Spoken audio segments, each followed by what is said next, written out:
غریدہ فاروقی ہمارے لیے ایک بہت ہی مضبوط قسم کی خاتون ہے جو مستقل لڑ رہی ہے اور کئی سالوں سے لڑ رہی ہے. ابھی کی تو بات نہیں نا, 2014 سے یہ سلسلہ چل رہا ہے. مستقل لڑے چلی جا رہی ہے, مستقل لڑے چلی جا رہی ہے.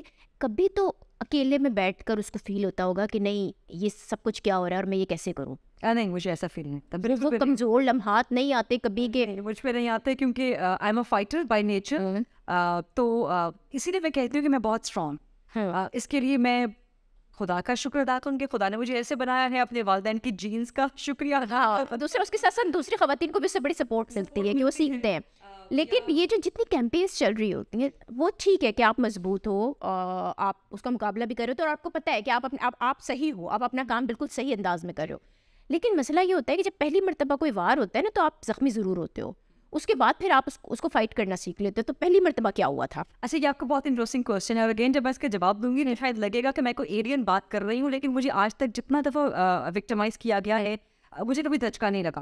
2014 میں جب یہ اسٹارٹ ہوا تو اس وقت ایک مخصوص سیاسی جماعت کا دھرنا تھا جس کو میں کوریج کر رہی تھی. اس پورے دھرنے کوریج میں سے میری تصویریں نکال کے اس پہ بہت غلیظ بہت ولگر کمنٹس لگا کے ان کو فورج کر کے ان تصویروں کو مثال کے طور پہ میں نے اگر کسی مرد رہنما کے سامنے مائک کیا, ویدر اس مائک کی جگہ I don't know you can play this بالکل بالکل, کیونکہ دیکھیے یہ بتانا بہت ضروری ہے, اس مائک کی جگہ مرد کے جینیٹلز لگا کر اور وہ دکھایا گیا, مطلب فورج اس طرح سے فورج کیا جاتا ہے, میرے کپڑوں کو فورج کیا گیا.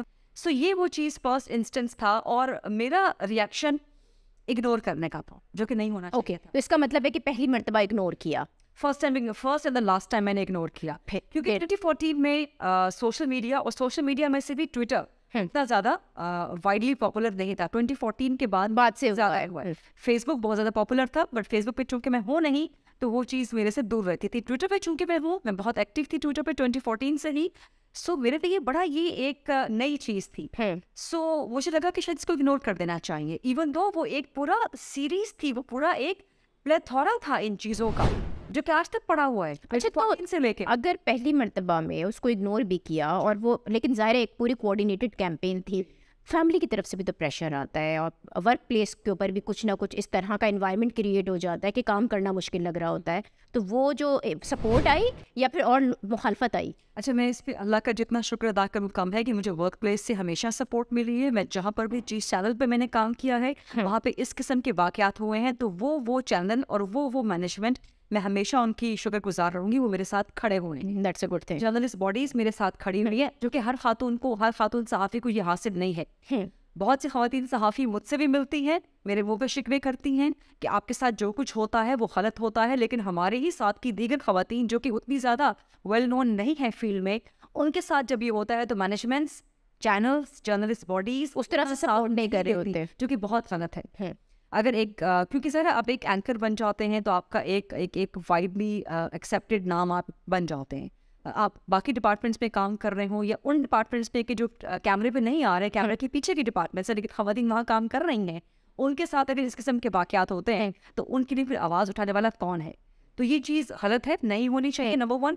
سو فیملی سے مجھے ہمیشہ سپورٹ ملے. اچھا, پرہیپس یہ بھی ایک وجہ ہے کہ میرے نروس اتنے مضبوط ہیں, فیملی نے کبھی مجھے کوشچن نہیں کیا. یہ ونس اگین تمام خواتین کو حاصل نہیں ہوتا. میرے سامنے کے واقعات ہیں, میری اپنی کالیگس کے واقعات ہیں, ان کے خلاف چند ایک جملے سوشل میڈیا پہ ناسٹی کمنٹس آئے, غلیظ کمنٹس آئے اور ڈائیورسز ہوئی.